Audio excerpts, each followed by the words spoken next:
नमस्कार। इन खबर में आपका स्वागत है। इस साल के अंत में गुजरात और हिमाचल प्रदेश में होने वाले विधानसभा चुनाव, फिर अगले साल के विधानसभा चुनाव और 2024 के लोकसभा चुनाव के मद्देनज़र कांग्रेस ने अभी से रोड मैप बनाना शुरू कर दिया है। उसकी सबसे बड़ी दिक्कत ये है कि 2019 में लोकसभा चुनाव हारने और उसके बाद विधानसभा चुनाव हारने से मोराल डाउन है और समझ में नहीं आ रहा है कि शुरुआत कहाँ से करें। इधर G23 यानी असंतुष्ट गुट ने जिस तरीके से गांधी परिवार पर वार किया, उसके बाद कांग्रेस के इंटरिम प्रेसिडेंट सोनिया गांधी ने पीके को लेकर के बड़ा कदम उठाया है। मीटिंग दर मीटिंग चल रही है। कल भी एक मीटिंग हुई जिसमें कि प्रियंका गांधी, केसी वेणुगोपाल और पीके मौजूद थे। सोनिया गांधी ने 13 सदस्यीय कमेटी बना दी थी कि जो इन्होंने प्रेजेंटेशन दिया है, पीके मतलब प्रशांत किशोर ने, जो चुनावी रणनीतिकार हैं, उसको अध्ययन कीजिए और अपनी रिपोर्ट दीजिए। उसमें दिग्विजय सिंह, कमल नाथ वगैरह शामिल है। खबर है कि वो रिपोर्ट सौंप दी गई है। पीके के एंट्री का कुछ लोग विरोध तो कर रहे हैं लेकिन खुल करके विरोध नहीं कर पा रहे हैं। और दिग्विजय सिंह ने तो यहाँ तक कहा है कि उसमें जो उन्होंने प्रेजेंटेशन दिया कोई नई बात नहीं है, लेकिन अच्छे फॉर्मेट में प्रस्तुत किया है, अच्छे सुझाव दिए हैं, इसलिए उस पर अमल करना चाहिए और पीके का कोई विरोध नहीं है। अब सबसे बड़ा सवाल ये है कि क्या कांग्रेस में पीके की एंट्री सिर्फ औपचारिकता रह गई है, पक्की हो गई है, आएंगे तो क्या करेंगे? दरअसल जो खबरें निकल करके आ रही है, कुछ नेताओं को विरोध है और पीके को भी, पीके मतलब बार बार मैं कह रहा हूँ प्रशांत किशोर, पीके को भी इस बात को लेकर के आशंका है कि एंट्री के बाद उनकी राह में रोड़े अटकाए जा सकते हैं, यानी फ्री हैंड नहीं मिलेगा। लिहाजा दोनों तरफ से शर्तें रखी जा रही है।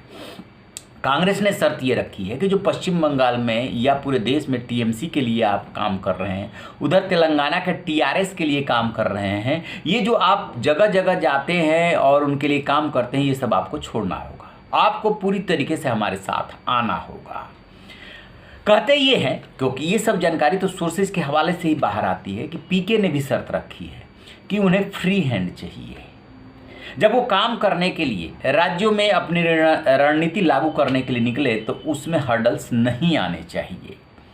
अब सबसे बड़ा सवाल ये है कि स्वाभाविक सी बात है कि यदि इस साल गुजरात और हिमाचल प्रदेश में चुनाव है, गुजरात को भी वो जानते समझते हैं, वहीं से वो पीएम नरेंद्र मोदी के नज़दीक आए थे, और उसके बाद जो है मध्य प्रदेश, राजस्थान, छत्तीसगढ़ जैसे राज्यों में चुनाव है, तो पीके चाहेंगे कि उन्हें राज्य में पूरा अधिकार मिले और इन राज्यों के जो छत्रप हैं या जो मुख्यमंत्री हैं वो निश्चित रूप से अपना इंटरफेरेंस चाहेंगे। यहीं पे क्लैश होता है और लिहाजा जब पीके से के सामने शर्त रखी गई तो उन्होंने भी शर्त रख दी। और एक बात ये आ रही कि प्रशांत किशोर ये भी चाहते हैं कि उनकी रिपोर्टिंग सिर्फ अध्यक्ष को हो और किसी को ना हो। तो अब देखते हैं कि सोनिया गांधी क्या फैसला करती हैं। लेकिन एक बात साफ है, सोनिया गांधी इस बात को समझ चुकी है कि जिस तरीके से बीजेपी चुनाव प्रचार करती है और जो उसका बेस है वो है आरएसएस, और अब वो गांव-गांव तक पहुंच चुका है।